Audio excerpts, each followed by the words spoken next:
Assalamualaikum warahmatullahi wabarakatuh. Bismillahirrahmanirrahim. Innal hamdalillah nahmaduhu wa nasta'inuhu wa nastaghfiruh wa na'udzu billahi min shururi anfusina wa sayyiati a'malina. Man yahdihillahu fala mudilla lahu wa man yudlil fala hadiya lahu. وأشهد أن لا إله إلا الله وحده لا شريك له وأشهد أن محمدا عبده ورسوله يا أيها الذين آمنوا اتقوا الله حق تقاته ولا تموتن إلا وأنتم مسلمون يا أيها الناس اتقوا ربكم الذي خلقكم من نفس واحدة وخلق منها زوجها وبث منهما رجالا كثيرا ونساء فاتقوا الله الذي تساءلون به والأرحام إن الله كان عليكم رقيبا يا أيها الذين آمنوا اتقوا الله وقولوا قولا سديدا يصلح لكم أعمالكم ويغفر لكم ذنوبكم ومن يطع الله ورسوله فقد فاز فوزا عظيما أما بعد فإن أصدق الحديث كتاب الله وأحسن الهدي هدي محمد صلى الله عليه وعلى آله وسلم وشر الأمور محدثاتها وكل محدثة بدعة وكل بدعة ضلالة وكل ضلالة في النار. Alhamdulillah, kita bersyukur pada Allah Subhanahu wa taala pada hari ini, hari Ahad ba'da subuh 30 Al-Muharram 1444 Hijriah, kita dimudahkan oleh Allah Subhanahu wa taala untuk duduk bersama mengkaji kembali kitab Mafatihur Rizq, kunci rezeki, yang ditulis oleh Fadilatul Syekh Fadl Ilahi hafizahullahu ta'ala. Salawat dan salam semoga selalu Allah berikan kepada Nabi kita Muhammad sallallahu alaihi wa ala alihi wasallam, pada keluarga beliau, para sahabat, serta orang-orang yang mengikuti beliau sampai hari kiamat kelak. Dengan nama-nama Allah yang husna dan sifat-sifatnya yang ulia, kita berdoa, Allahumma inna nas'aluka ilman nafi'an wa rizqan tayyiban wa amalan mutaqabbala, Allahumma amin. Ahibati fillah, afadillahu ayyakum, kaum muslimin jamaah Masjid Al-Amin yang saya cintai karena Allah. Semoga Allah Subhanahu wa taala selalu memberikan afiat kepada kita di dunia dan di akhirat. Kita pada ini adalah pertemuan yang kedua dalam pembacaan kitab Mafatihur Rizq, kunci-kunci rezeki. Dan sebelum kita melanjutkan pada pembacaan kunci yang pertama, yaitu memperbanyak istighfar, maka ada sesuatu yang terfikir dari rezeki ini, bahwa meskipun kita belajar tentang kunci-kunci rezeki, bagaimana rezeki itu diluaskan untuk kita, akan tetapi harus kita pahami bahwa rezeki itu muqaddar. Rezeki itu sudah ditakdirkan oleh Allah 50.000 tahun sebelum penciptaan langit dan bumi. Rasulullah sallallahu alaihi wasallam bersabda, Inna Allaha kataba maqadir al-khalaiq qabla an yakhluqa as-samawati wal ard bi 50,000 sana. Sesungguhnya Allah Subhanahu wa taala telah menentukan takdir-takdir seluruh makhluk sebelum penciptaan langit dan bumi 50.000 tahun. Baik. Sebelum penciptaan langit dan bumi 50.000 tahun, berarti takdir kita, ketetapan kita itu sudah ada, tertulis dalam kitab Lauhul Mahfuz berdasarkan ilmu pengetahuan Allah Subhanahu wa taala. Termasuk di dalamnya perkara takdir. Nah, yang jadi permasalahan, lalu mengapa ada istilah kunci-kunci rezeki?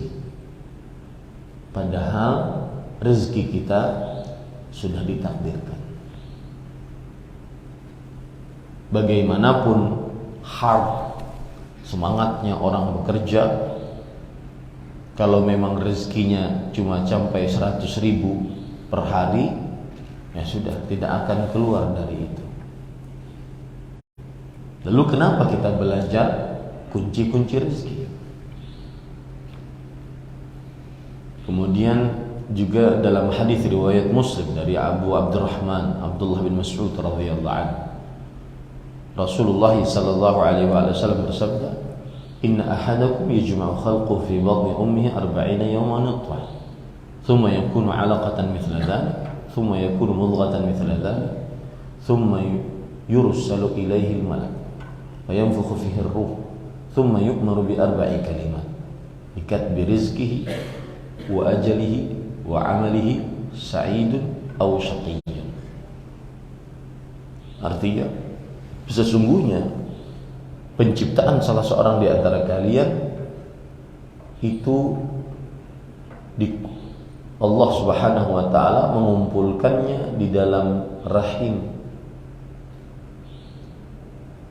40 hari sebagai nutfah, percampuran antara mani dengan sel telur. 40 hari selanjutnya sebagai alaqah, segumpal darah. 40 hari selanjutnya sebagai mudghah, segumpal daging.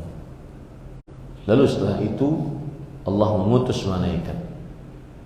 Kemudian malaikat tersebut diperintahkan untuk meniupkan ruh pada segumpal daging tersebut. Lalu diperintahkan untuk menulis ketetapan janin ini, bikat birizki. Yang pertama kali rezekinya sudah ditetapkan, kemudian ajalnya sudah ditetapkan, kemudian perbuatannya sudah ditetapkan, kemudian nasibnya, baik dan buruknya sudah ditetapkan.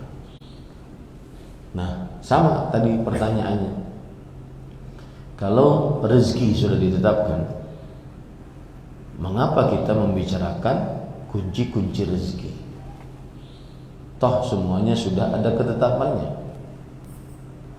Istighfar berapa kali pun tidak akan keluar dari ketetapan itu. Kan kunci rezeki yang pertama adalah istighfar, sebagaimana sudah kita pelajari. Tidak akan keluar dari ketetapan yang sudah Allah tetapkan. Bagaimana memahami ini? Ada yang bisa jawab? Atau ada yang sesuatu di dalam pikirannya?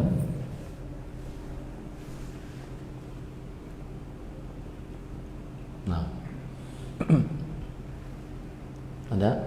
Paham pertanyaan saya?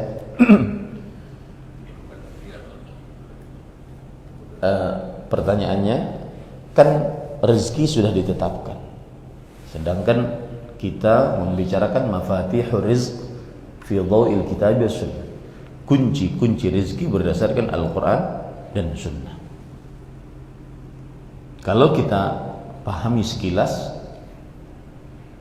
untuk apa kita mengambil kunci-kunci itu, sedangkan rezekinya sudah ditakdirkan? Sekuat apapun seseorang berusaha, maka tidak akan keluar dari ketetapan Allah tentang rezeki tersebut. Pak Yuli hafizahullah menyatakan bahwa bagaimanapun tetap harus berikhtiar. Yang kita pelajari ini adalah bentuk dari ikhtiar. Jawabannya setengah benar, tapi jika tidak disempurnakan jadi tidak paham. Setengah lagi, kita harus ikhtiar. Salah satu ikhtiar istighfar, bertaubat. Enggak, lanjutan dari jawaban beliau tadi. Iya, kita beristighfar untuk buka pintu rezeki. Cuma pertanyaannya, kan rezeki kita sudah ditakdirkan oleh Allah. Rezeki kita sudah ditakdirkan oleh Allah. Maka kita beristighfar untuk membuka pintu rezeki. Lalu untuk apa? Kan sudah ditakdirkan. Jawabannya adalah pertanyaan seperti ini sama saja dengan orang bertanya, untuk apa nikah kalau ditakdirkan punya anak? Untuk apa bekerja? Untuk apa melaksanakan kunci-kunci rezeki kalau memang sudah ditakdirkan? Nah, itu sama. Untuk apa makan, minum? Kalau seandainya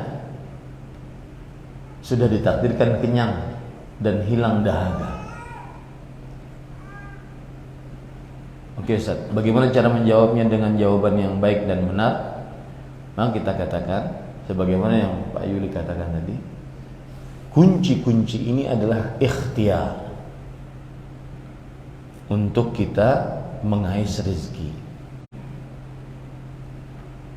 Dan ikhtiar ini sambungannya, dan ikhtiar ini tidak akan merubah ketetapan Allah, karena manusia tidak tahu seberapa banyak rezekinya yang tertulis dalam kitab Lauhul Mahfuz. Begitu jawabannya. Kunci-kunci ini adalah bentuk pilihan usaha seorang manusia yang ditunjuki oleh Allah dalam Al-Quran dan hadis. Karena seseorang tidak mengetahui apa rezekinya, berapa rezekinya yang telah ditetapkan dalam kitab Al-Lauh Al-Mahfuz. Begitu cara menjawabnya. Jadi kalau ditanya, ngapain belajar kunci-kunci rezeki? Kan sudah ditetapkan. Nah, kita katakan itu sebagai bentuk usaha agar kita mengetahui kunci-kuncinya lalu kita kerjakan. Mengapa? Karena kita tidak tahu apa yang Allah telah tetapkan dari takdir rezeki kita. Nah, sama seperti seseorang mengatakan, ngapain makan dan minum kalau seandainya Allah sudah tetapkan kenyang dan hilang dahaga? Maka dia akan menjawab, ini kan hanya sebatas usaha, karena kita tidak tahu kita akan kenyang atau tidak, berapa kekenyangan kita, berapa hilang dahaga kita, kecuali dengan usaha tersebut. Karena pengetahuan kita tentang rezeki yang ada di dalam Lauhul Mahfuz tidak ada. Maka kita sebagai manusia berusaha. Bisa dipahami ini ya. Nah, ini pembicaraan kira-kira kalau saya tanya lagi, pembicaraan masuk ke dalam bagian tauhid, tauhid yang mana nih?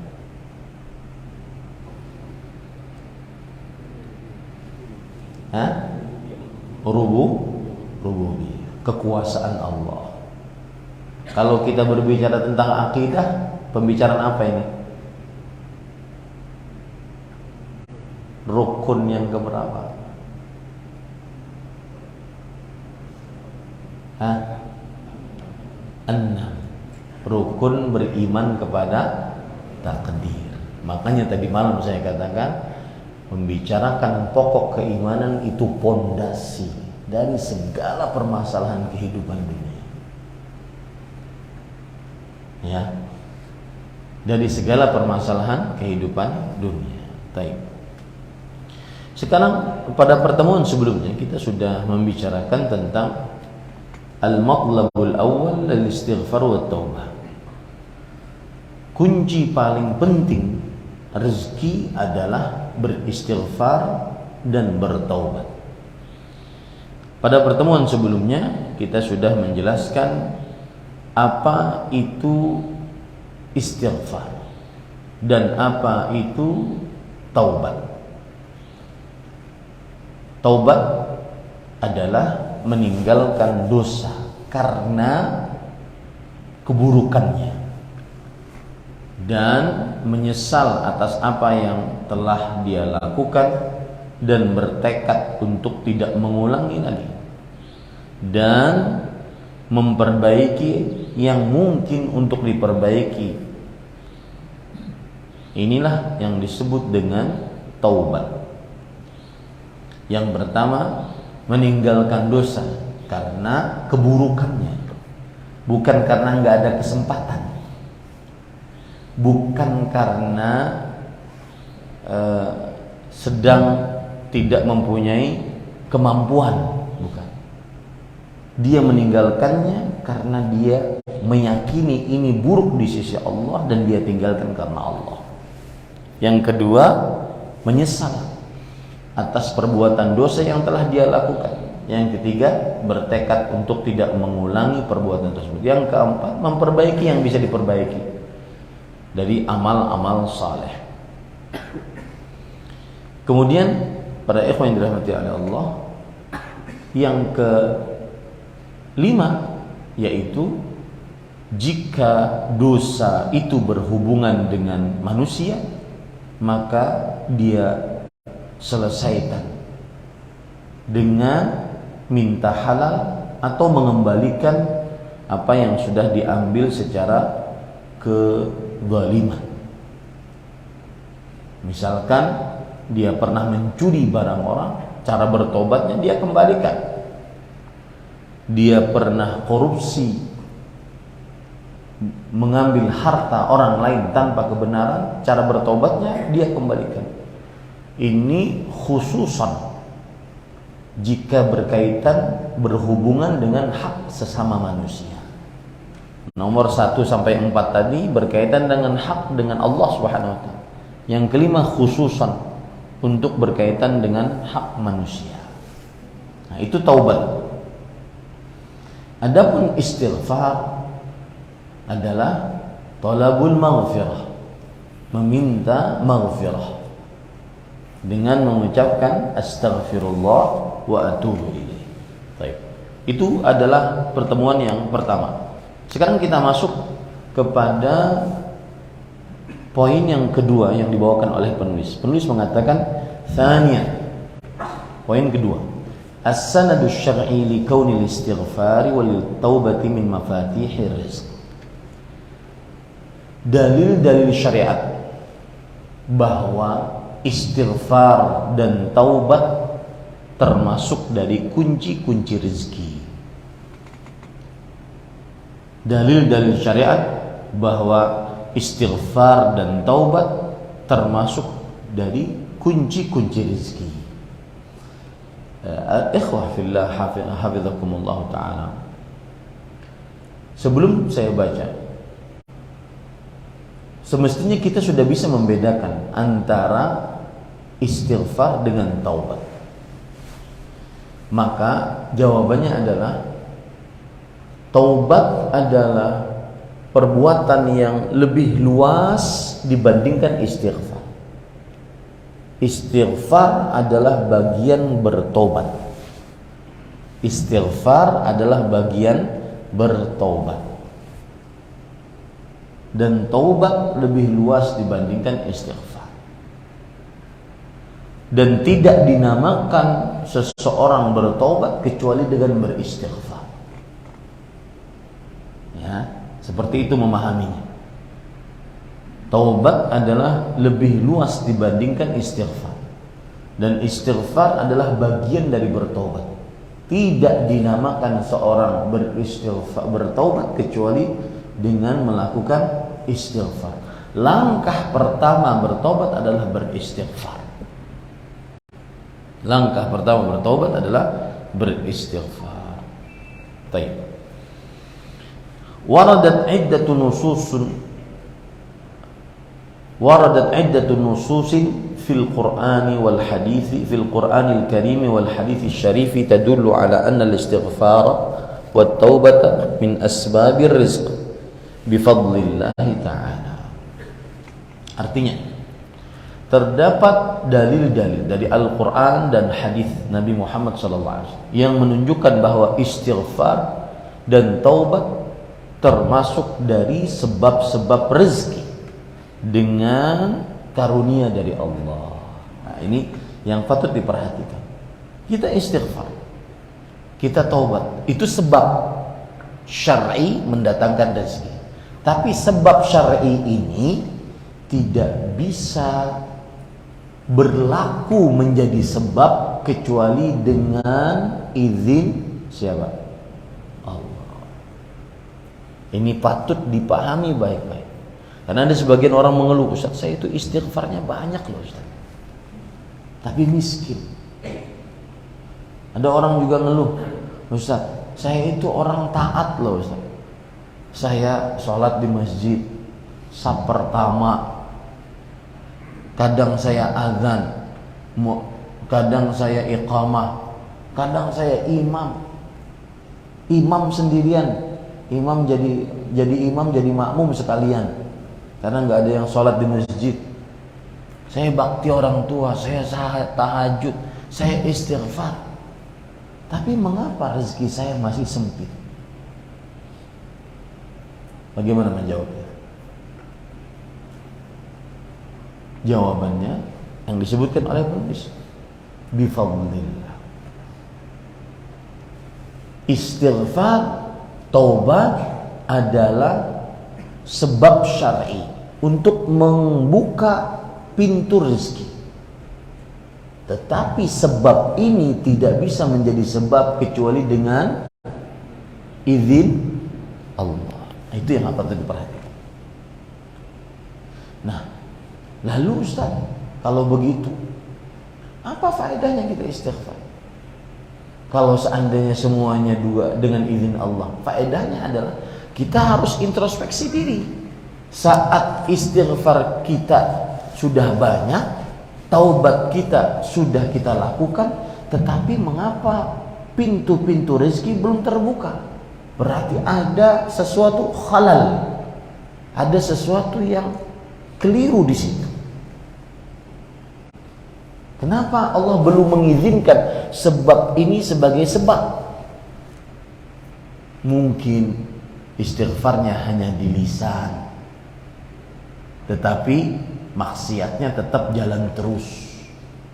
Sebagaimana perkataan Al-Hasan Al-Basri, inna hadzal istighfar yahtaju ila istighfar.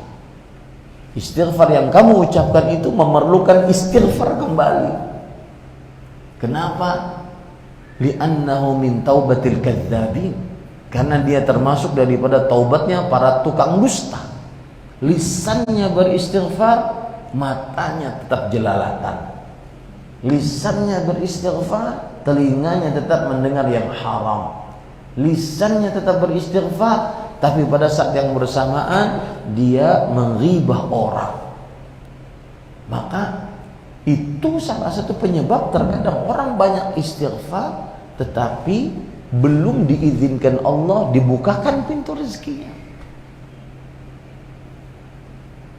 Ya, nah ini pertanyaan-pertanyaan yang sering ditanyakan. Itu Ustaz. Ada lagi syubhatnya yang tadi. Saya kan ahli taat Ustaz. Saya itu semangat beribadah, tapi tetap kayaknya takdir saya ini miskin dari mulai bayi.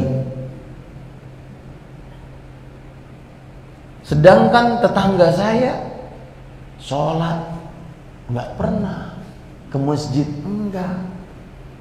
Kadang kalau sholat pun juga 2 kali setahun. Sholat apa? Idul Fitri, Idul Adha itu pun dia karena panitia kajian, panitia Idul Fitri, Idul Adha. Kalau enggak sholat. Tapi tuh lihat, rumahnya megah, mobilnya mewah, bininya 4.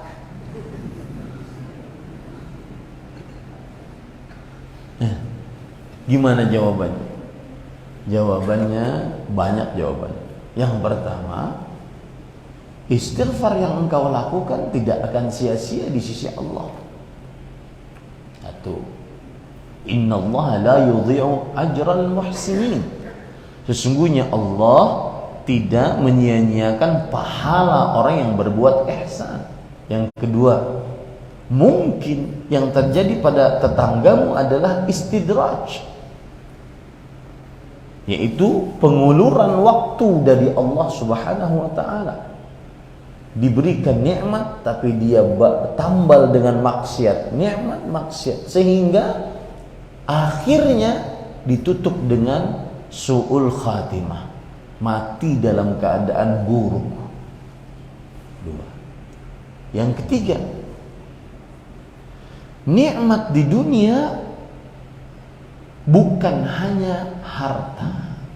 Saat engkau duduk di saf pertama, menunggu diiqamahkan iqamah, kemudian menadah tangan, itu salah satu nikmat dunia. Bisa mengalahkan kenikmatan para raja-raja dunia dengan segala macam kemewahan hidupnya. Dan subhanallah, saya dapat faedah dari Syekh Al-Allamah Profesor Dr. Abdul Razak bin Abdul Muhsin Al-Badr hafizahullah.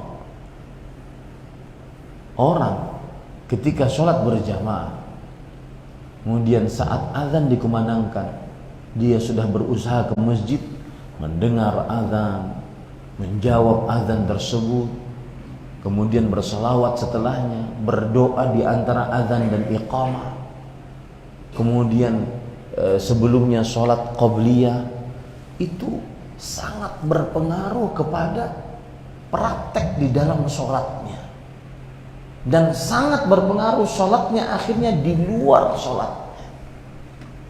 Dan itu kadang-kadang kelezatan yang tidak didapatkan oleh para pemburu dunia.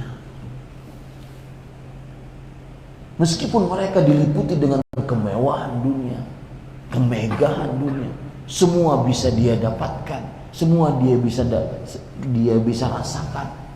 Apa saja yang dia inginkan dia bisa dapat melakukan. Tapi kelezatan iman tidak didapatkan dengan harta dunia.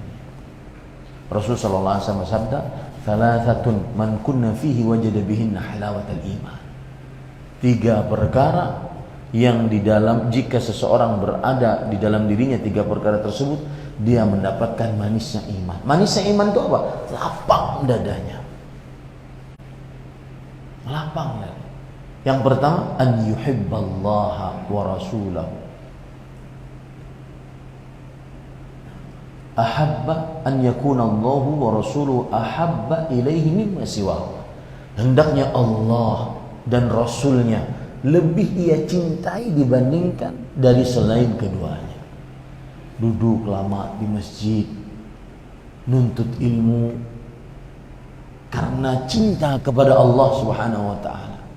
Ini terkadang sulit untuk dibayar kelezatan ini. Pernah suatu ketika Khalifah Harun Ar-Rasyid, raja yang sangat terkenal, dia datang, kemudian orang-orang pergi ke sebelah sana, berlari-larian ingin menemui seseorang. Harun Ar-Rasyid bertanya, siapa orang tersebut? Kemudian kata orang-orang, dia adalah Abdullah bin Al-Mubarak, seorang ulama besar. Orang-orang putus sendalnya demi ketemu seorang alim. Itu kelezatan dunia, bisa mengalahkan orang-orang yang diluaskan rezekinya oleh Allah Subhanahu wa taala. Nah, ini jawaban-jawaban yang saya ucapkan tadi, bahwa kenapa kadang istighfar, taubat sudah banyak tetapi tidak mendatangkan rezeki? Karena jawabannya belum diizinkan oleh Allah.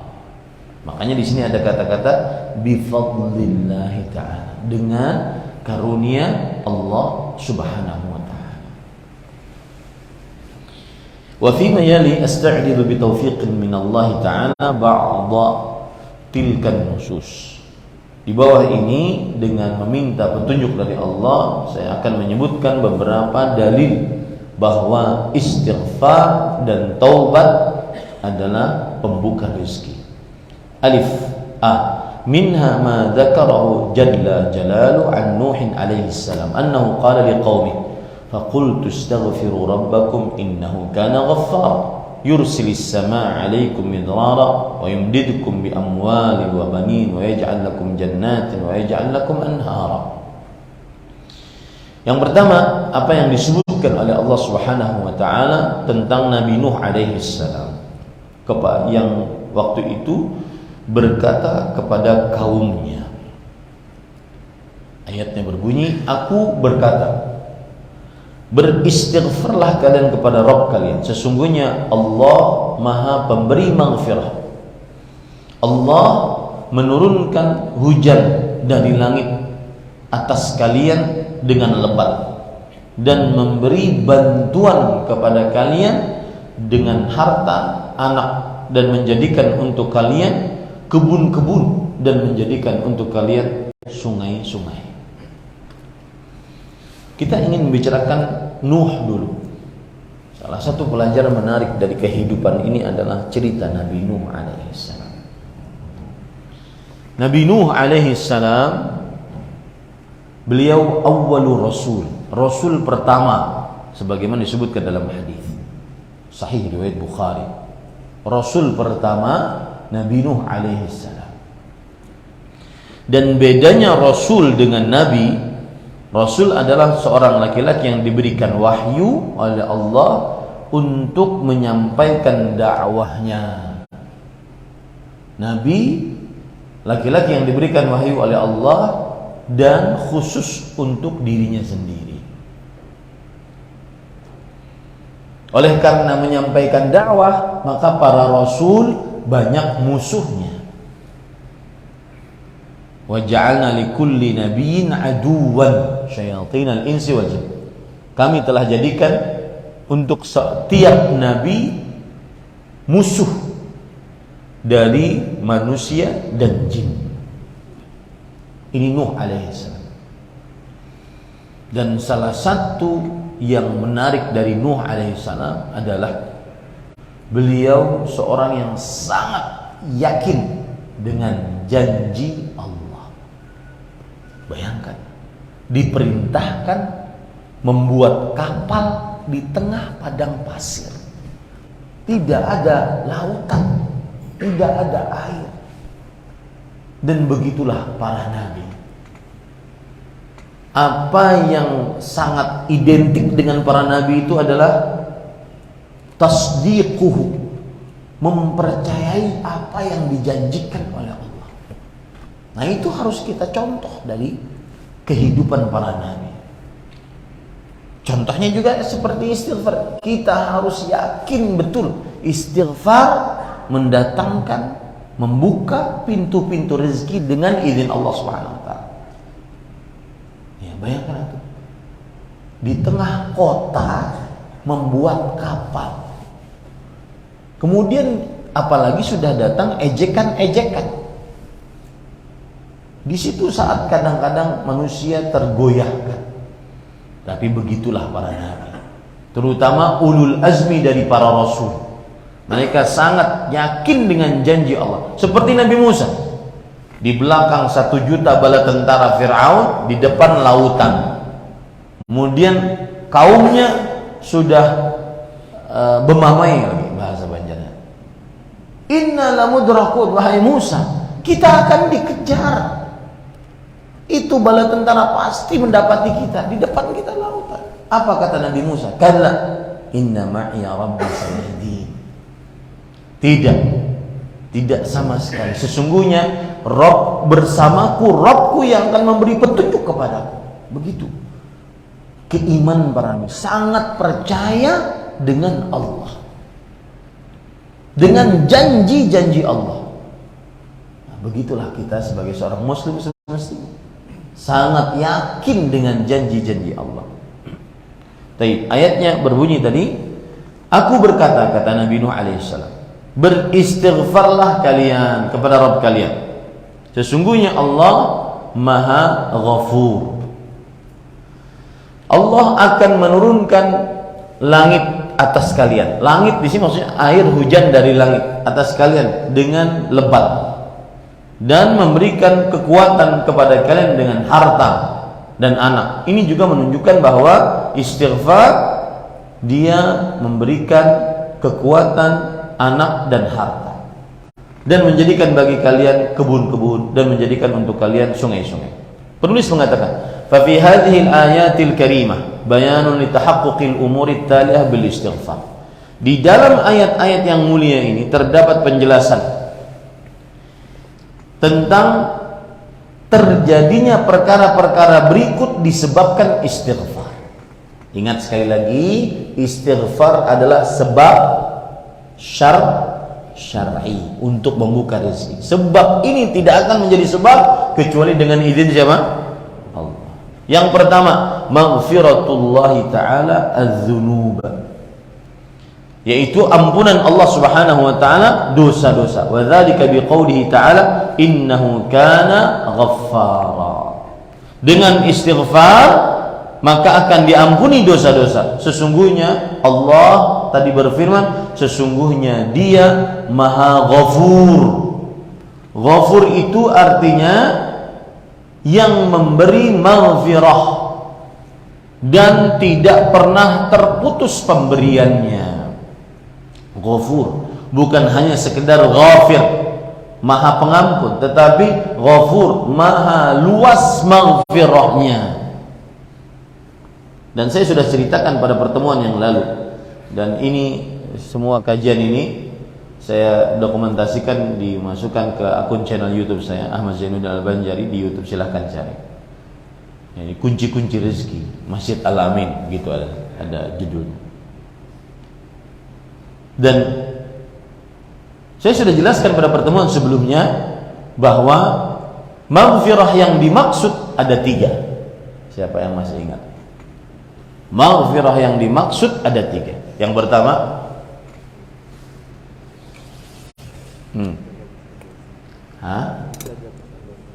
dihapuskan dosa. Orang kalau beristighfar kemudian Allah memberikan maghfirah, berarti itu Allah sedang menghapuskan dosa.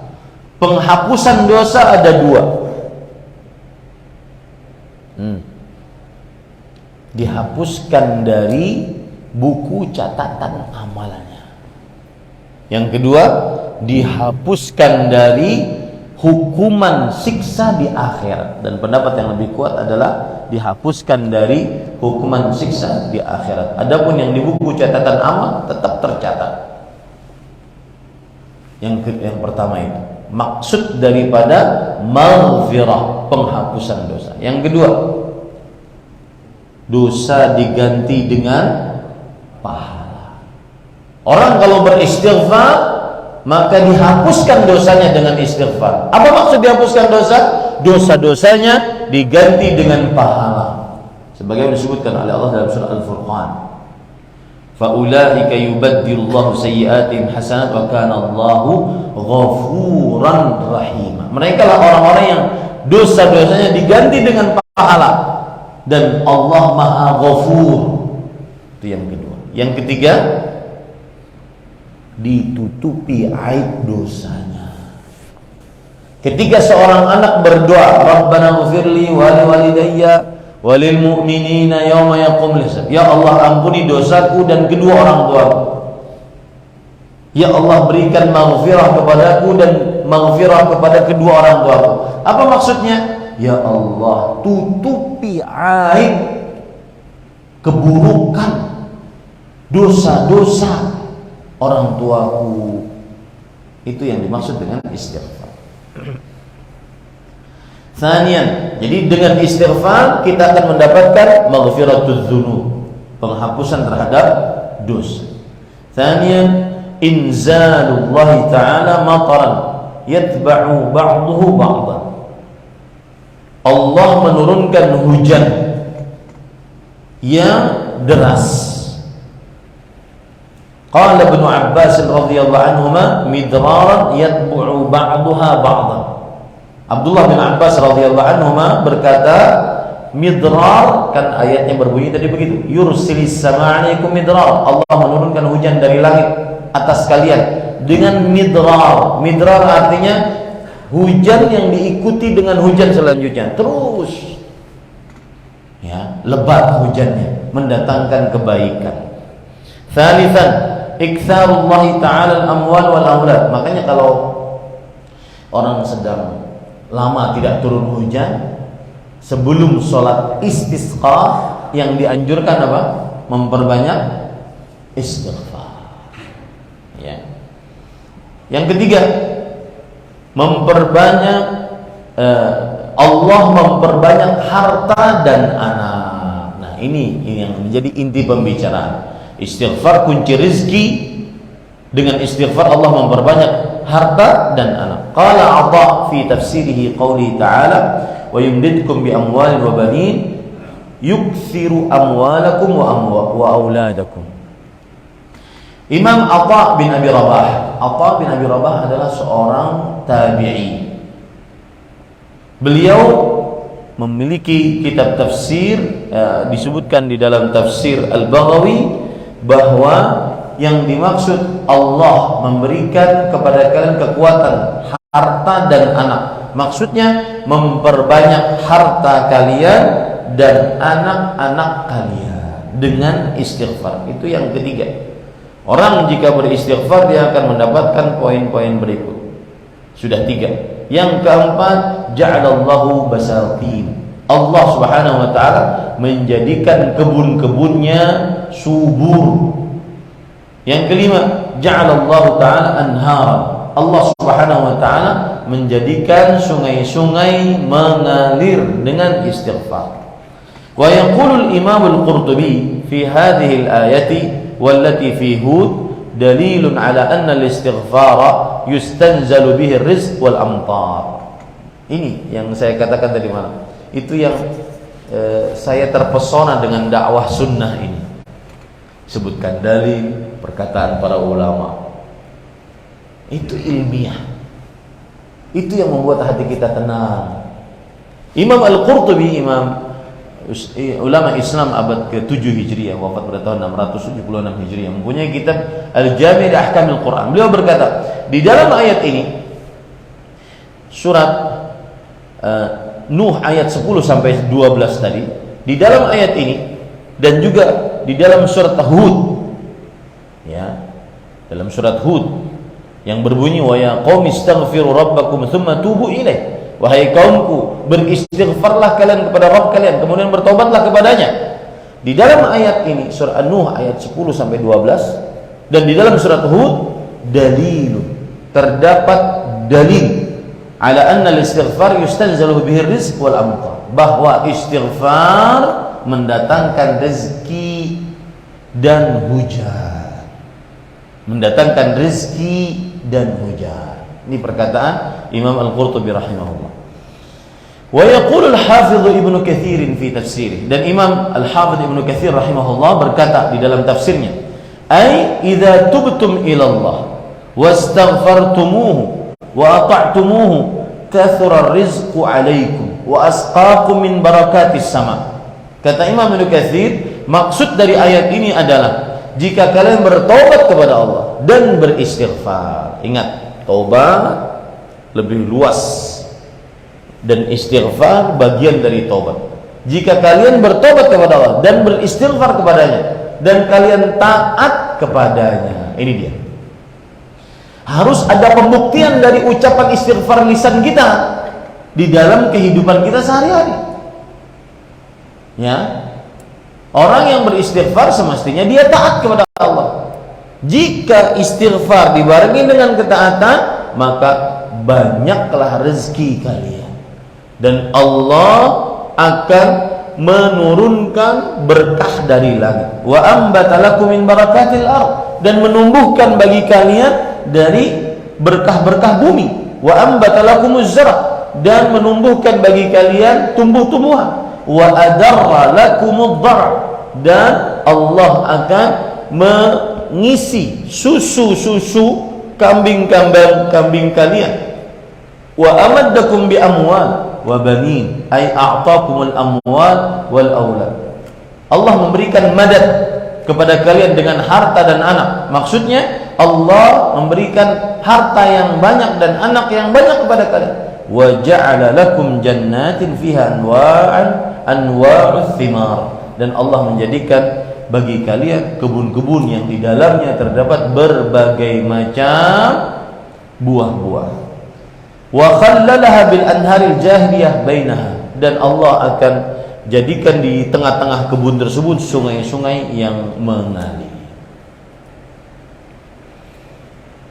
Ya, ini para ikhwan yang dirahmati Allah. Hadza wa qad tamassaka Amirul Mu'minin Umar bin Al-Khattab radhiyallahu anhu bima jaa fi hadhihi al-ayat 'inda talabihi al-matara min ar-Rabb jalla jalaluhu. Faqad rawa مطرف عن الشعبي أن عمر رضي الله عنه خرج يستسقي بالناس فلم يزد على الاستغفار حتى رجع فقيل له ما سمعناك استسقيت فقال طلبت الغيث بمجاديح السماء الذي يستنزل به القطر ثم قرأ استغفروا ربكم إنه كان غفارا يرسل السماء عليكم مدرارا. Lihat, ini yang membuat saya itu terkesan dengan dakwah sunnah.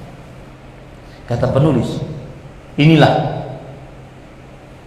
dalil-dalilnya, dan hal ini yang dilakukan oleh Umar bin Khattab, Amirul Mukminin radhiyallahu anhu, orang kedua terbaik setelah para nabi, para rasul, Abu Bakar. Beliau mengerjakan apa yang ada dalam ayat ini, mencari rezeki hujan dengan memperbanyak istighfar.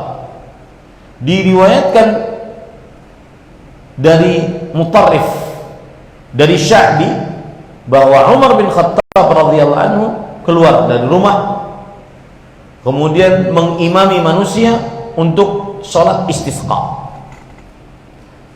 Setelah sholat istisqa, kan biasanya kalau sholat istisqa itu kita diperintahkan untuk berdoa, ya, dengan membalik, setelah berdoa lalu kita balik peci kita, balik baju kita, balik sorban kita, sebagai bentuk merendahkan diri kita ke hadapan Allah Subhanahu wa taala. Ya. Tidaklah Umar bin Khattab di dalam doanya saat beristisqa menambah dari ucapan astaghfirullah, astaghfirullah. Enggak ada doanya kecuali itu. Astaghfirullah, astaghfirullah, astaghfirullah, astaghfirullah, astaghfirullah. Kemudian orang-orang bertanya, wahai Umar, Amirul Mukminin, kami tidak mendengar engkau meminta hujan, cuma istighfar kerjaanmu. Kami tidak meminta engkau meminta hujan. Kenapa? Kata Umar bin Khattab, dan ini menunjukkan ilmunya para khulafaur rasyidi mengalahkan seluruh orang-orang yang berilmu. Umar bin Khattab mengatakan, aku sudah minta hujan dengan kunci-kunci langit, yang dengan kunci tersebut akan terbuka pintu-pintu hujan. Lalu beliau baca ayat tadi, surat Nuh ayat 10 sampai 12. Istaghfiru rabbakum, beristighfarlah kalian kepada Rabb kalian, innahu kana ghaffara, sesungguhnya Allah memohon ampun, selalu memberikan ampunan kepada kalian. Yursilis samaa 'alaikum midrara, Allah akan menurunkan hujan kepada kalian dengan hujan yang lebat. Dan di sini para ikhwah, saya ingin menjelaskan beberapa. Kan ayatnya tadi berapa? Istaghfiru rabbakum, beristighfarlah kalian kepada Rabb kalian, sesungguhnya Allah Maha Ghafur, Yursilis sama.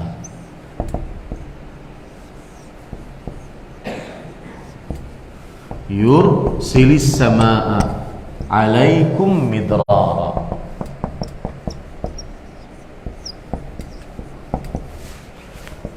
Maka Allah akan menurunkan hujan kepada kalian. Yursil,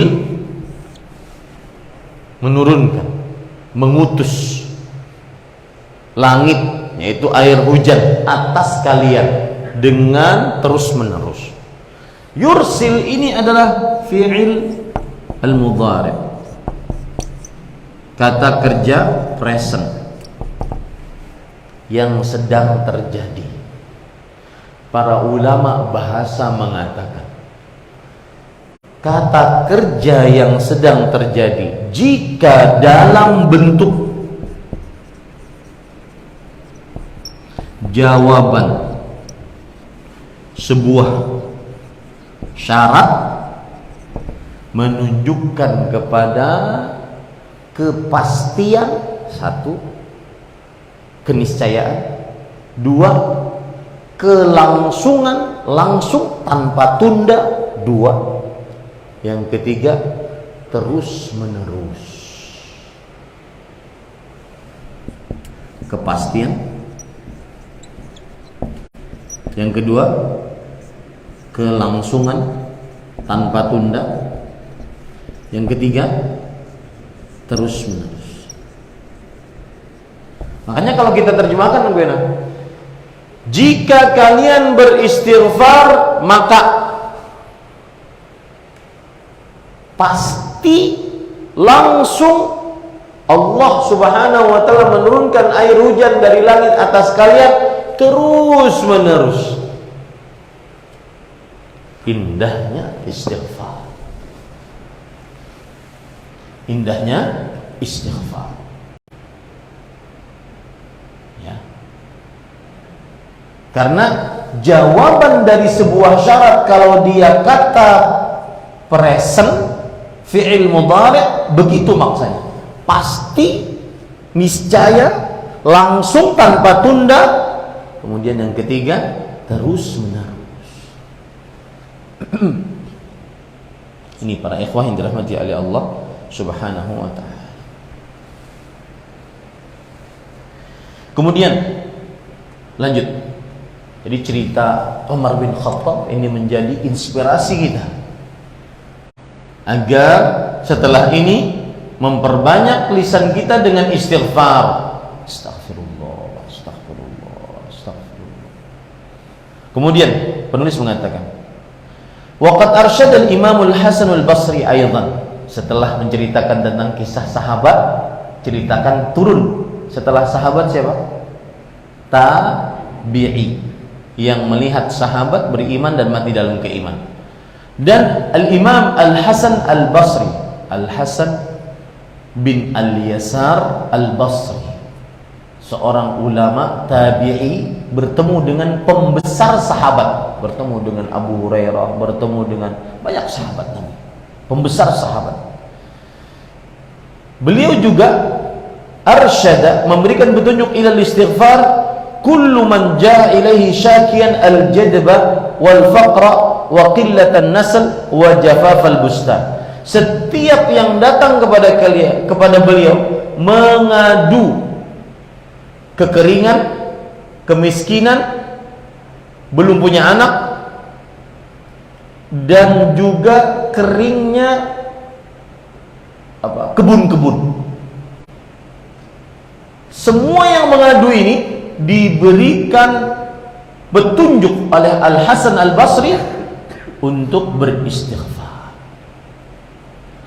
Faqad dzakara al-Imam al-Qurtubi an Ibni Sabih rahimahullahu ta'ala qala syaka rajulun ila al-Hasani al-juduba faqala lahu istaghfirillah wa syaka akharu ilayhi al-faqra faqala lahu istaghfirillah wa qala lahu akhar ud'u Allah an yarzuqani waladan faqala lahu istaghfirillah wa syaka ilayhi akhar jafafa bustani faqala lahu istaghfirillah faqulna lahu fi dhalik wa fi riwayah faqala lahu Rabi' bin Sabih ataka rijalun yashkuna anwa'an fa amartahum kullahum bil istighfar faqala ma qultu min 'indi syai'an inna Allah ta'ala yaqul fi surati Nuh istaghfiru rabbakum innahu kana ghaffara yursilis samaa'a 'alaykum midrara wa yumdidukum bi amwal wa banin wa yaj'al lakum jannatin wa yaj'al lakum anhara. Kata beliau, disebutkan oleh Imam Al-Qurtubi di dalam kitabnya Al-Jami' li Ahkamil Quran, tafsir Al-Qurtubi, bahwa Ar-Rabi' bin Sabih, seorang tabi'i, bercerita ada seorang yang mengadu kepada Al-Hasan Al-Basri tentang kekeringan, paceklik. Bagaimana caranya agar turun hujan? Kata Al-Hasan Al-Basri, istaghfirillah, beristighfarlah engkau. Datang yang lain lagi mengadu kefakiran, miskin.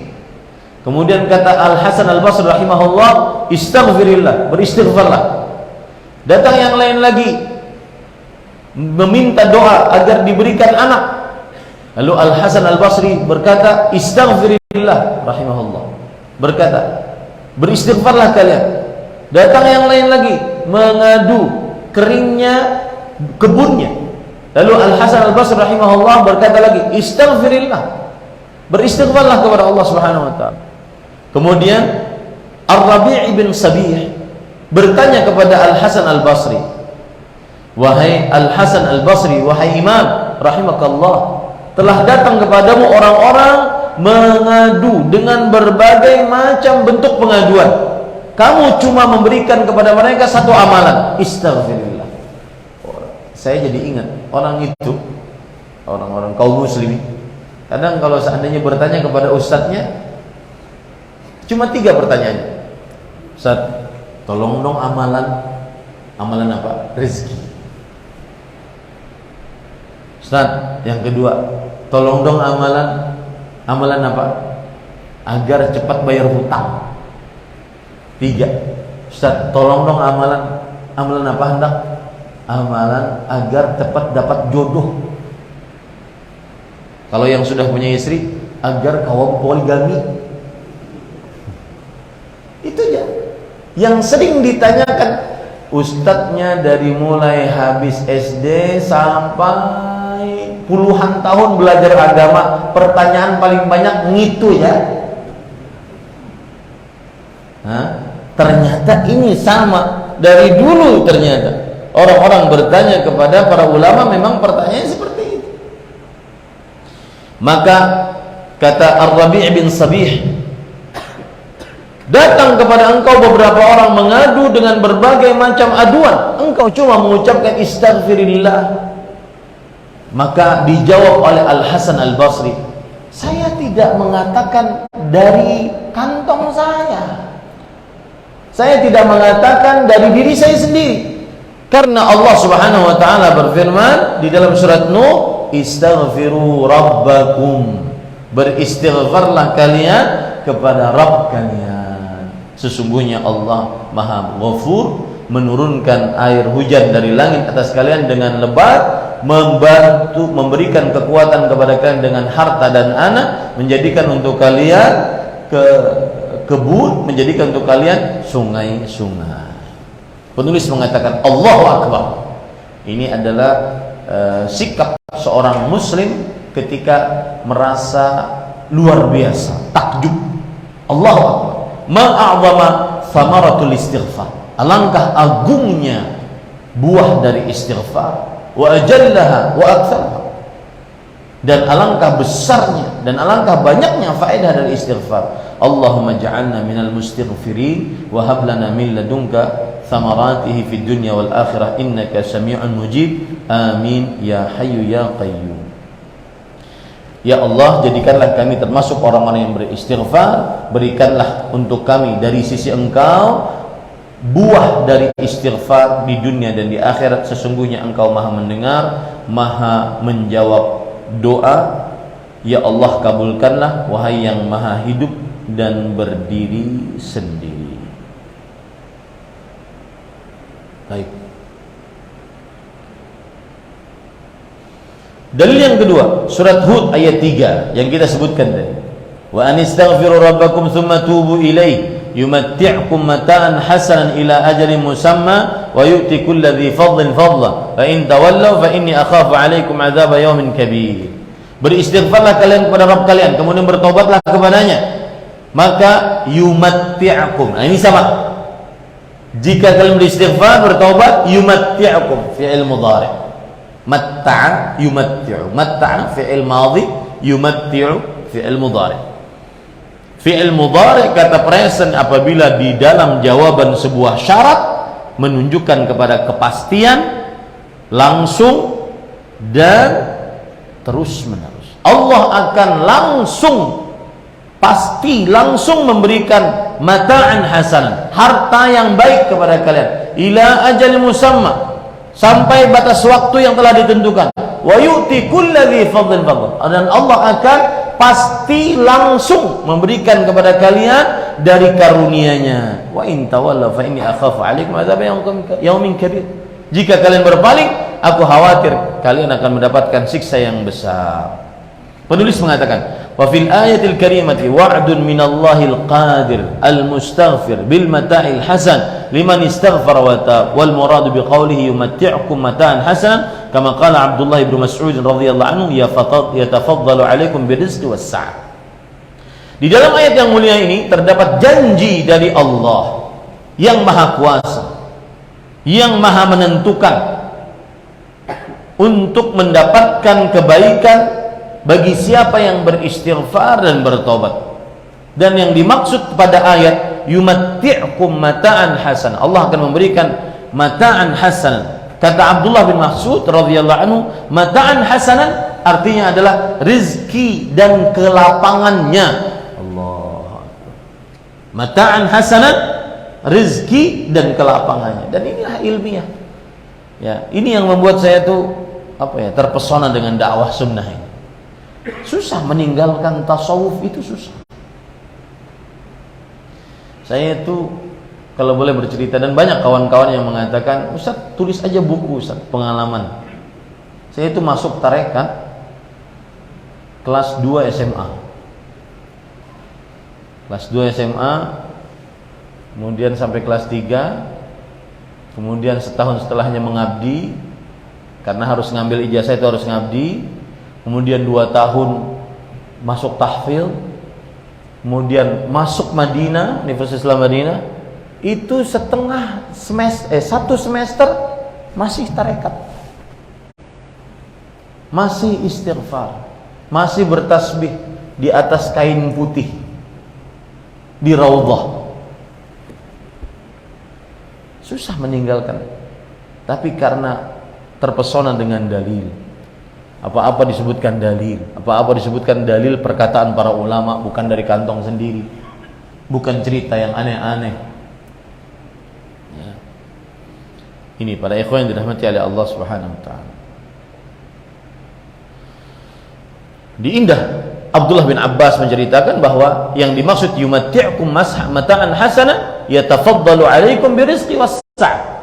Allah memberikan karunia kepada kalian dengan rizki dan kelapangan rezeki, disebabkan dengan istighfar kepada Allah Subhanahu wa taala.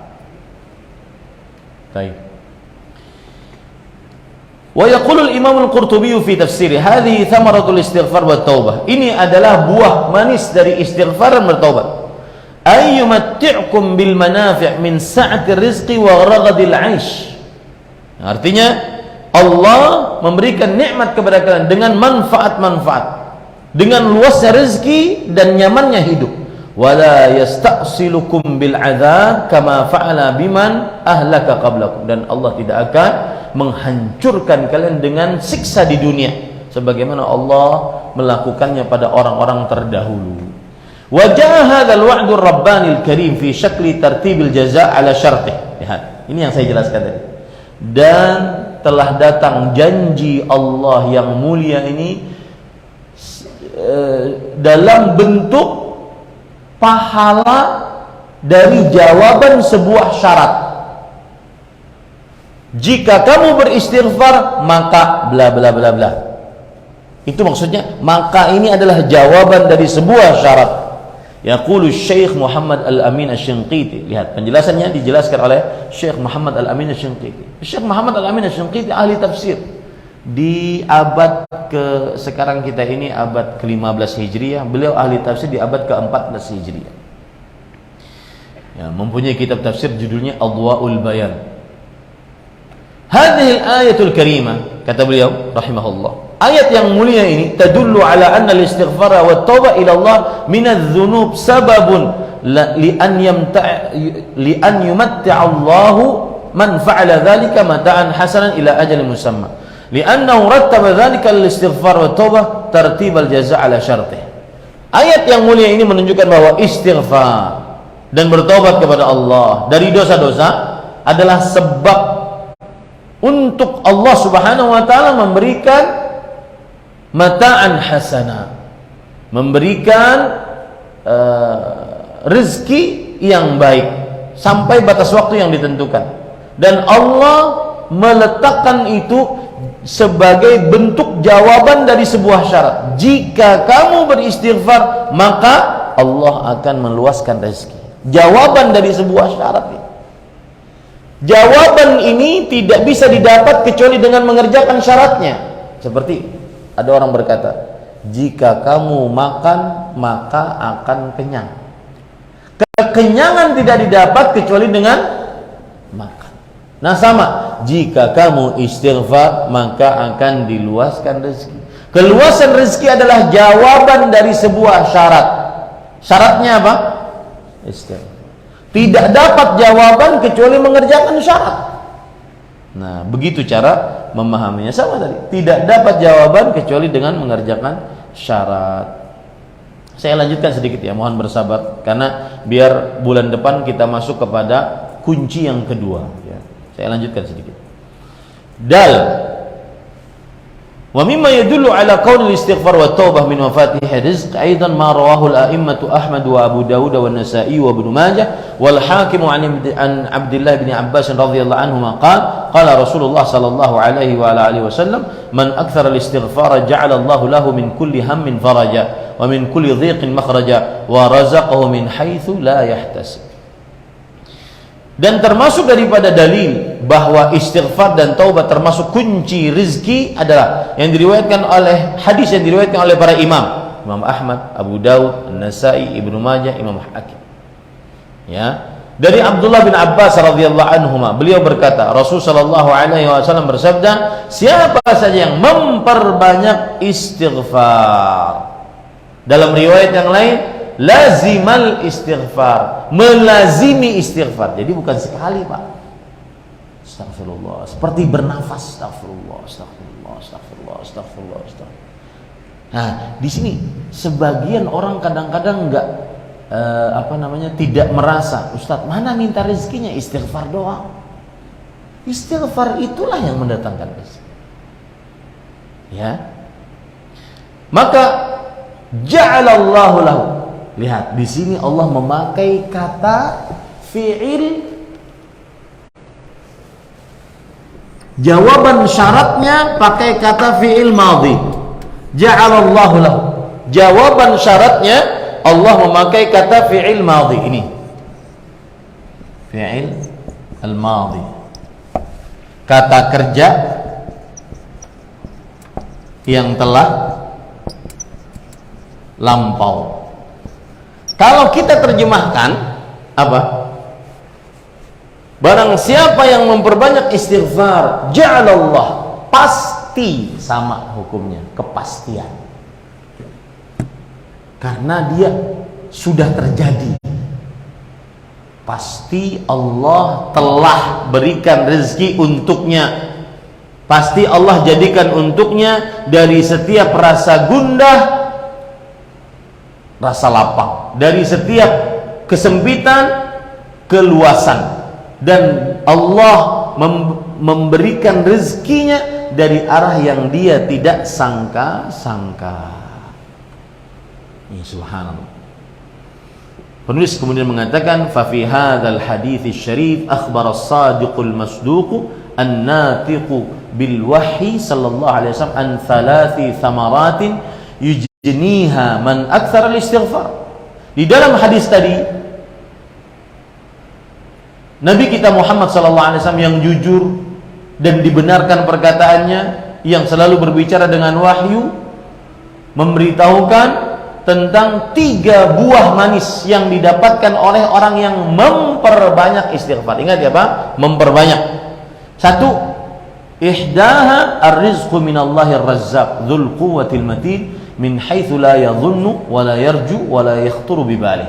Rezeki dari Allah yang maha luas rezekinya, yang mempunyai kekuatan nyata dari arah yang dia tidak sangka-sangka, yang dia tidak harap-harapkan, yang tidak pernah terbesit di dalam hatinya.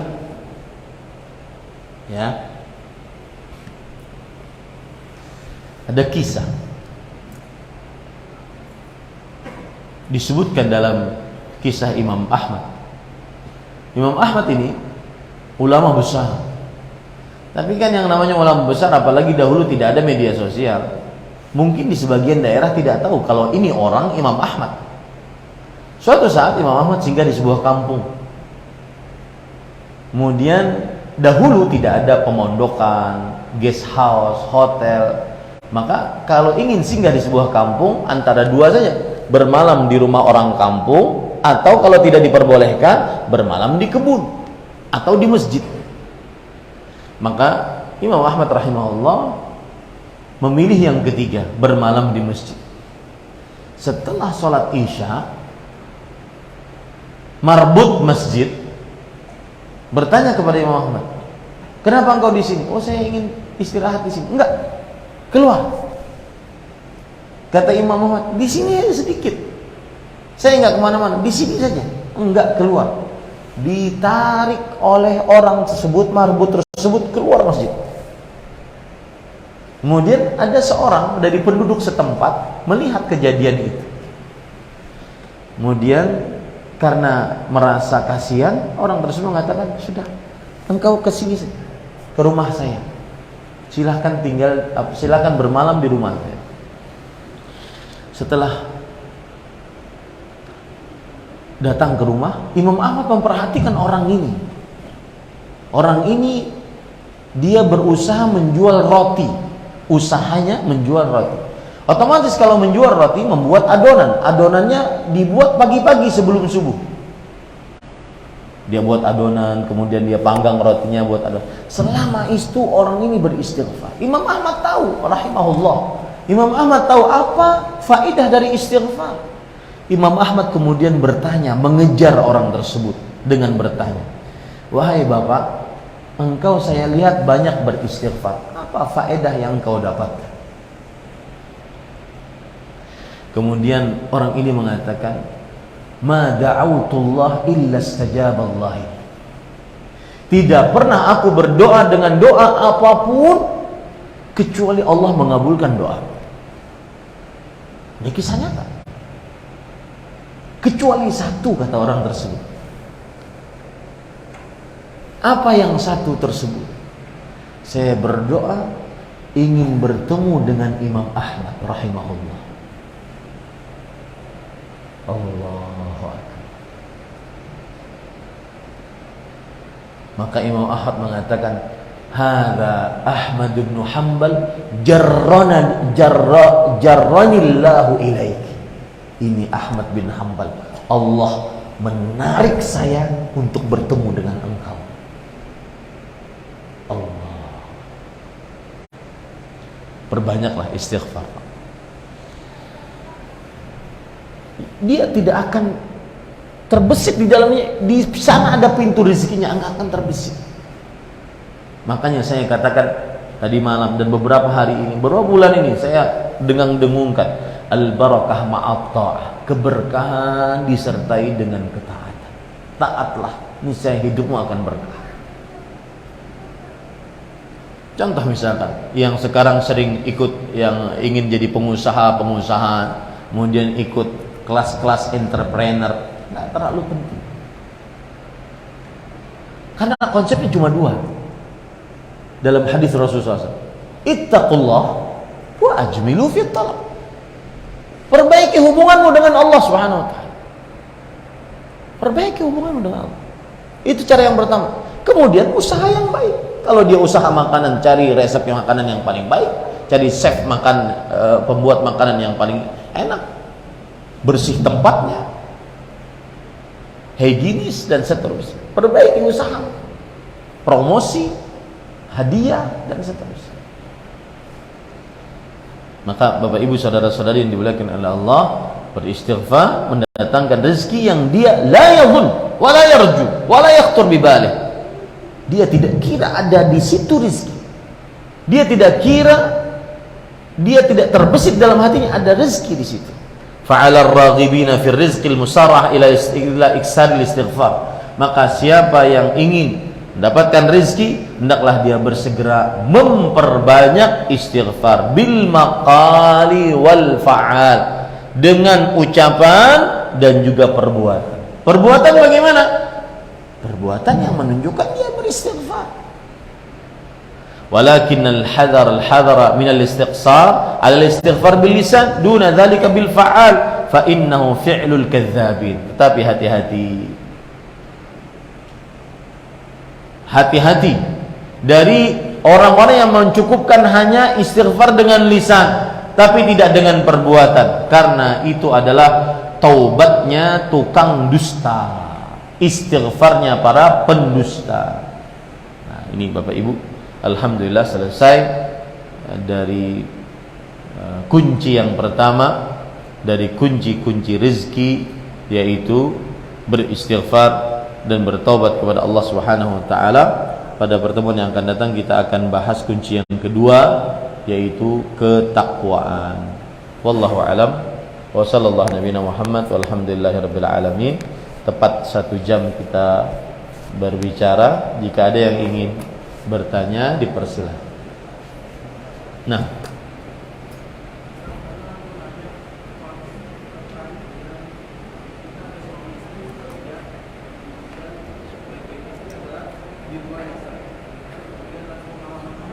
apa yang di luar? Oh, di rumah, iya.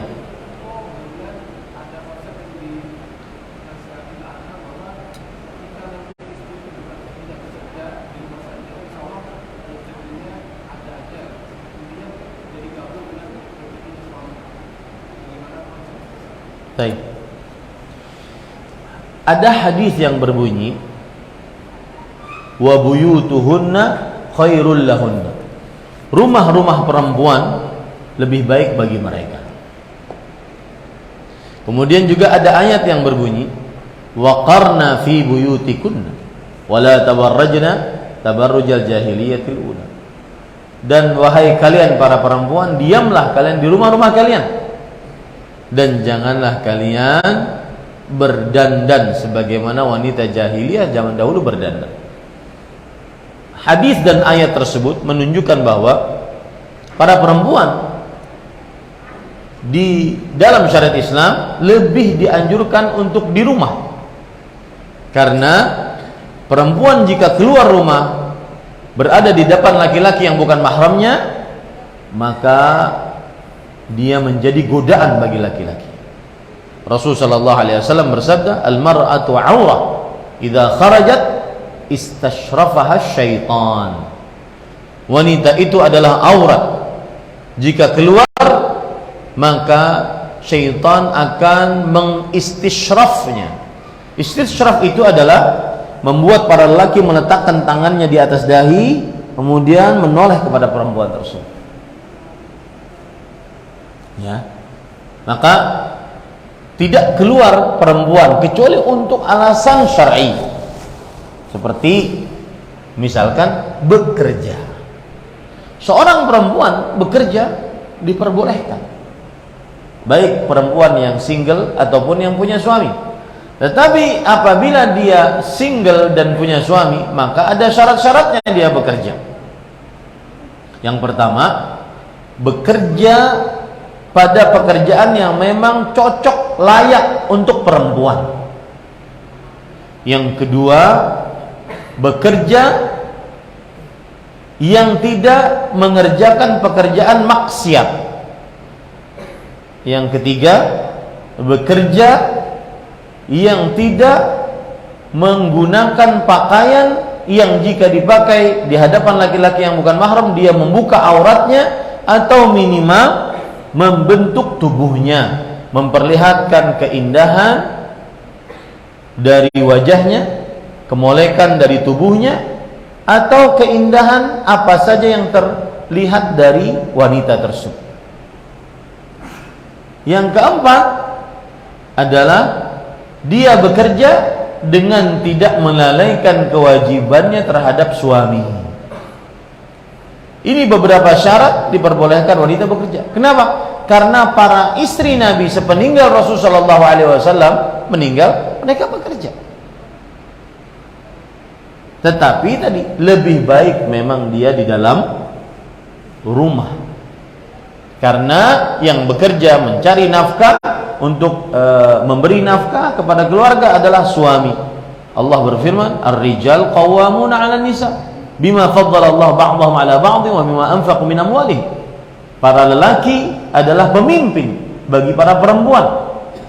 Allah memuliakan mereka, sebagian mereka dari sebagian yang lain, disebabkan karena atas apa nafkah yang telah mereka berikan kepada para istri. Maka tugas utama mencari nafkah adalah suami. Tetapi jika istri ingin mencari nafkah, dia boleh dengan syarat-syarat yang sudah saya sebutkan tadi. Jangan sampai melalaikan pengurusannya terhadap suami, jangan sampai melalaikan pengurusannya terhadap anak-anak. Dan ini terasa sulit. Ya, terasa sulit. Baik. Kemudian kalau seandainya suami saja yang bekerja, istri di rumah, otomatis tidak ada penghasilan kecuali dari hasil kerjanya suami. Apakah si istri tadi dia mendatangkan rezekinya sendiri? Maka jawabannya, setiap manusia sudah ditakdirkan oleh Allah Subhanahu wa taala rezekinya. Salah satu bentuk rezeki yang didapatkan oleh istri adalah nafkah dari suami. Nafkah dari suami. Jadi harus permasalahan itu didudukan secara dalil syar'i, bahwa perempuan lebih utama di rumah. Yang kedua, perempuan boleh bekerja dengan syarat-syaratnya. Yang ketiga, suami yang lebih wajib untuk mencari nafkah dan sang istri yang dinafkahi.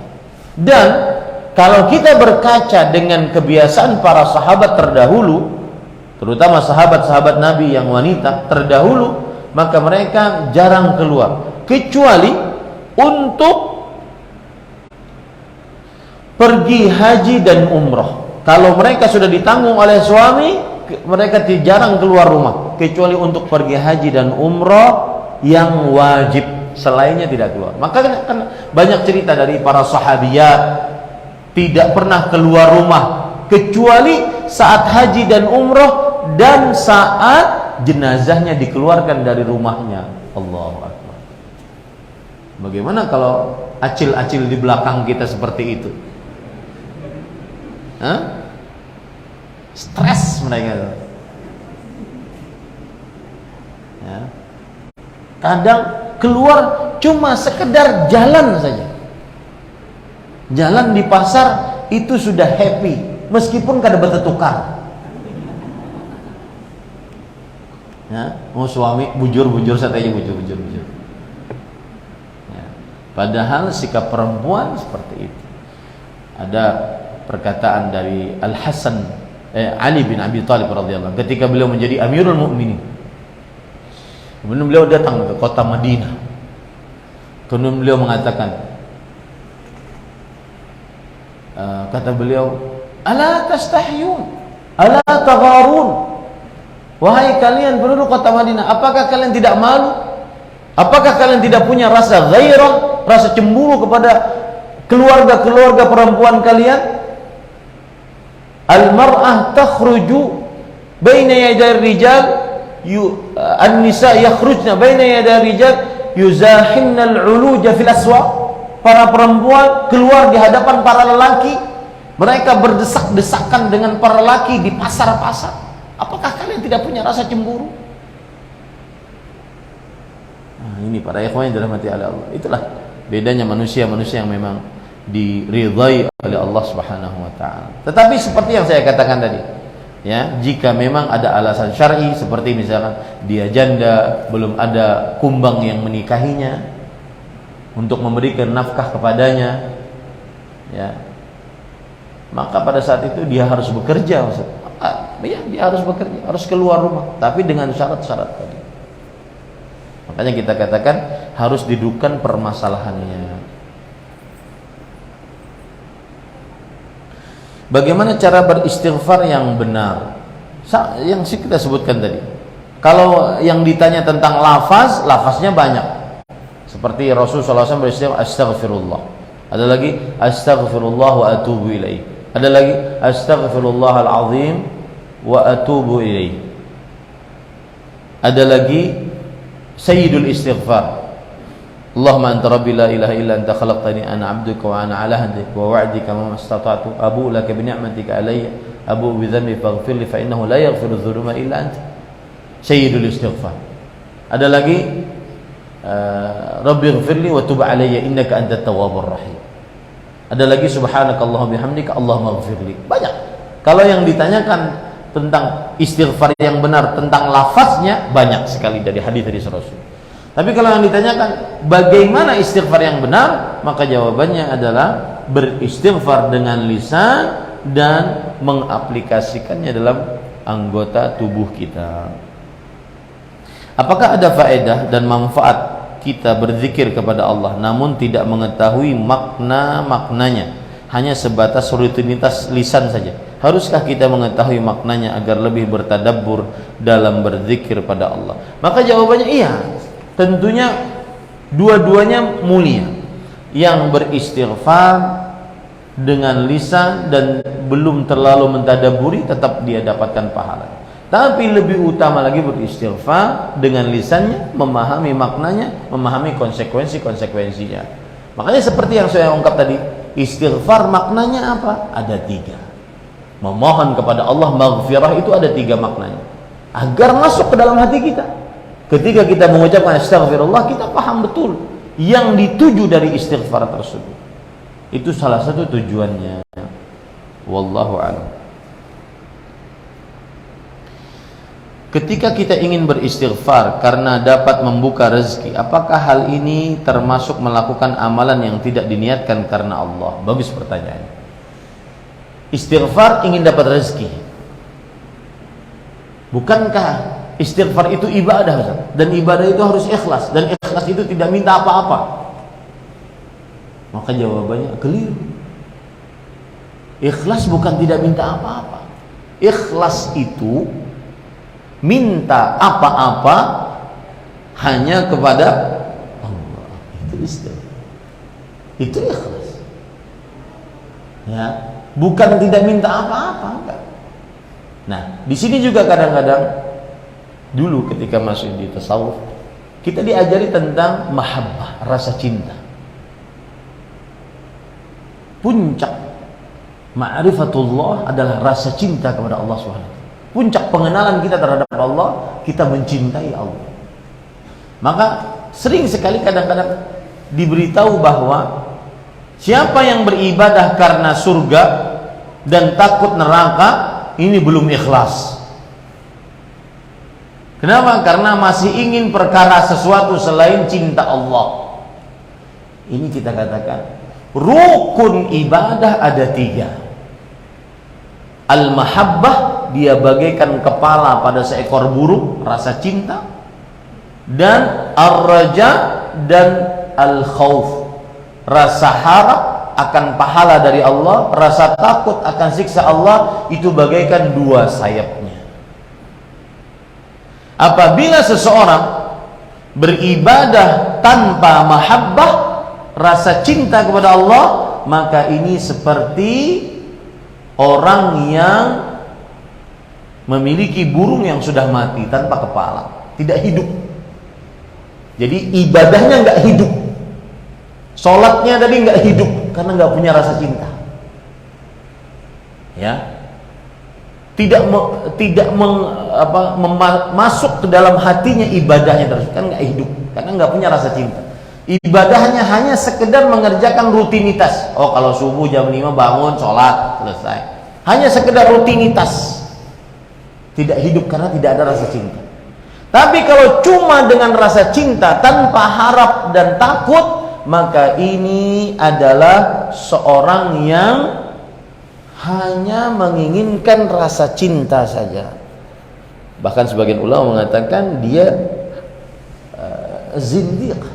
Tapi ini perlu dicek lagi.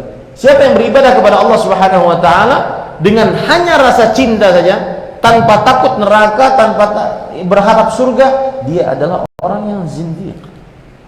Nanti saya cek lagi. Kenapa disebut zindiq, munafik akbar? Karena dia meremehkan surga dan neraka. Kata, baik. Kembali ke pertanyaan tadi. Berzikir, istighfar, ingin dapat harta. Silaturahim, ingin dapat luas rezeki dan dipanjangkan umur. Kan ada hadisnya begitu, betul? Man ahabba man sarrahu an yubsata lahu fi rizqi wa yasalahu fi athari falyasir rahim. Siapa yang ingin diluaskan rezekinya, dipanjangkan umurnya, maka hendaklah dia sambung hubungan rahimnya. Bersedekah agar disembuhkan penyakitnya. Dawu mardhakum bi sadaqah. Obati orang-orang yang sakit di antara kalian dengan sedekah. Apakah ini boleh? Apakah tidak mengurangi keikhlasan? Jawabannya tidak sama sekali. Kenapa? Karena itu disebutkan dengan dalil. Berarti kita boleh untuk beribadah, istighfar agar mendapatkan rezekinya Allah Subhanahu wa taala. Kenapa? Karena Allah menyebutkan itu dalam Al-Quran. Rasul Sallallahu Alaihi Wasallam menyebutkan itu dalam Al-Quran. Begitu. Jadi tidak mengurangi keikhlasan. Baik. Hujan adalah rezeki. Bagaimana dengan hujan yang membuat banjir maupun longsor? Bukan rezeki berarti. Makanya ada hadis ketika Rasul Sallallahu Alaihi Wasallam berkhutbah, datang seorang Arab Badui. Badui itu maksudnya orang Arab yang tinggal di Baida. Makanya disebut dengan Badui, karena tinggal di Baida. Baida itu adalah pedalaman padang pasir. Datang kemudian mengatakan, "Ya Muhammad, halakatil amwal wa ja'al 'iyal fad'u Allah an yastaghithana." Wahai Muhammad, orang Arab Badui kan, keras-keras. Wahai Muhammad, harta hancur, keluarga kelaparan, nggak ada hujan turun. Doa sama Allah Subhanahu wa taala sana. Wah, enak banget ya. Nyuruh Nabi Muhammad SAW. Kemudian berdoalah Rasul sallallahu alaihi wasallam. Tidaklah beliau turunkan tangan beliau kecuali hujan membasahi jenggot beliau. Jumat depan datang lagi. Ya. Wahai Rasulullah sallallahu alaihi wasallam. Kata beliau, halakatil amwal, harta hancur, hujannya kederasan. Apa kata Rasulullah? Allahumma hawalaina la alaih. Ya Allah, turunkan hujan samping-samping kami, jangan kepada kami. Maksudnya air tersebut mengalir, tidak terlalu deras. Jadi hujan asalnya dia adalah rezeki, tetapi ketika kebanyakan maka dia menjadi banjir dan musibah. Makanya air itu adalah jundun min junudillah, tentara dari tentara-tentaranya Allah Subhanahu. Tidak ada yang bisa menahan air. Air bah Nabi Nuh, tidak ada yang bisa menahan. Makanya Nabi Nuh berkata kepada anaknya, innahu la 'asimal yawma min amrillah illa man rahimah rabbuk. Sesungguhnya tidak ada yang menahan dari perintah Allah kecuali yang dirahmati oleh Allah Subhanahu. Tidak ada yang menyelamatkan dari air bah ini kecuali yang dirahmati oleh Allah Subhanahu wa taala. Bagaimana dengan hukum menerima uang dari memberikan informasi kepada sales mobil, di mana kita mengetahui penjualan mobil baru itu mendapatkan insentif atau komisi dari leasing atau finance yang menjalankan riba? Mungkin ini maklar kali ya. Maklar nyari konsumen. Maka jawabannya, jika penjualan mobilnya dengan tata cara riba, ya, kreditnya dengan tata cara riba, maka pihak ketiga, maka ini haram dan seluruh sarana yang menghantarkan ke sini menjadi haram. Maka jauhilah. Ya, kalau seandainya tata cara penjualan mobilnya secara kreditnya riba. Kredit riba itu bagaimana? Menggunakan pihak ketiga. Saya pembeli, kemudian dealer mobil, kemudian badan keuangan. Saya ingin membeli mobil ini, maka badan keuangan membelikan untuk saya.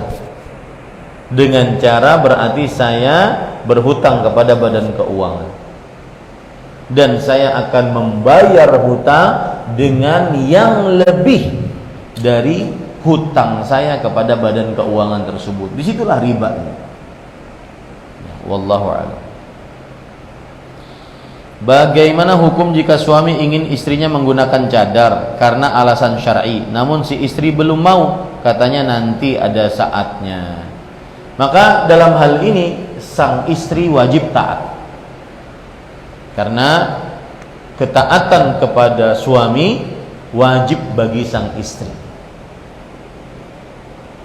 Ya, meskipun hukum bercadar terjadi ikhtilaf di antara para ulama. Dan pendapat yang lebih kuat wallahu alam, dia tidak wajib. Dia tidak wajib. Tetapi ketika ada suami yang memerintahkan untuk sebuah ketaatan, maka sang istri wajib untuk taat. Sang istri wajib untuk taat. Rasulullah sallallahu alaihi wasallam pernah bersabda, khairun nisa, wanita yang terbaik, istri yang terbaik adalah allati tuti'uhu idza amarathu. Artinya wanita yang mentaati suaminya jika sang suami memerintahkan kepada istri. Selama perintah tersebut bukan maksiat, wajib untuk taat. Dan ini kebaikan untuk sang istri agar wajahnya tidak dilihat oleh laki-laki yang bukan mahramnya. Dan itu termasuk dari kesempurnaan berhijab bagi wanita muslimah yang di zaman sekarang sedang dicabik-cabik oleh orang-orang yang tidak bertanggung jawab. Gara-gara sangat mudah menyebarkan informasi melalui media sosial. Zaman sekarang, Pak, laki-laki, perempuan umur 14-an tahun peluk-pelukan, diwawancarai, itu termasuk dalam ayat innal ladzina yuhibbuna an tasyi'al fahisha fil ladzina amanu lahum adzabun alim fid dunya wal akhirah. Orang-orang yang menginginkan tersebarnya perbuatan fahish, kekejian di tengah orang-orang beriman, bagi mereka siksa yang pedih di dunia dan di akhirat. Dan itu menjalar, Pak. Yang asalnya di pusat kota kemudian ke provinsi-provinsi lain. Itu menjalar itu. Dan wajib untuk dicegah. Makanya salah satu tugas para pendakwah, dia harus mencegah hal tersebut. Dan kita melihat ketika perempuan memperlihatkan auratnya, goyangan tubuhnya, memperlihatkan keindahan tubuhnya, Bang, pertama kali yang ditanyakan, kalau saya pribadi, yang pertama kali yang ditanyakan, ini keluarga laki-lakinya mana ya? Ini suaminya mana? Ada yang menjawab, ada, ayo Ustaz. Mana? Itu yang memvideokan. Astagfirullah. Ya, suaminya mana? Bapaknya mana? Kakak, adik laki-lakinya mana? Pamannya mana? Mana rasa cemburu? Mana kelaki-lakiannya? Dibiarkan keluarga perempuan terlihat aurat, bergoyang, bahkan lebih parah lagi mencari duit dari itu. Subhanallah. Ini tugas berat memang di zaman sekarang ya, para ikhwan yang dirahmati oleh Allah Subhanahu wa taala. Dan setiap dari kita fokus dengan keluarganya. Anda sebagai seorang suami fokus dengan istri, sebagai bapak fokus dengan anak-anak, sebagai kakek fokus dengan cucu, sebagai kakak fokus dengan adik, sebagai paman fokus dengan keponakan-keponakan. Pokoknya laki-laki bertanggung jawab pertama kali di hadapan Allah sebelum perempuannya. Semoga ini yang bisa saya sampaikan. Apa yang baik dari Allah Subhanahu wa taala, apa yang buruk itu dari saya pribadi. Kita cukupkan dengan kafaratul majlis. Subhanakallahumma wa bihamdik, asyhadu an la ilaha illa anta, astaghfiruka wa atubu ilaik. Sallallahu nabiyana Muhammad walhamdulillahirabbil alamin. Wassalamualaikum warahmatullahi wabarakatuh.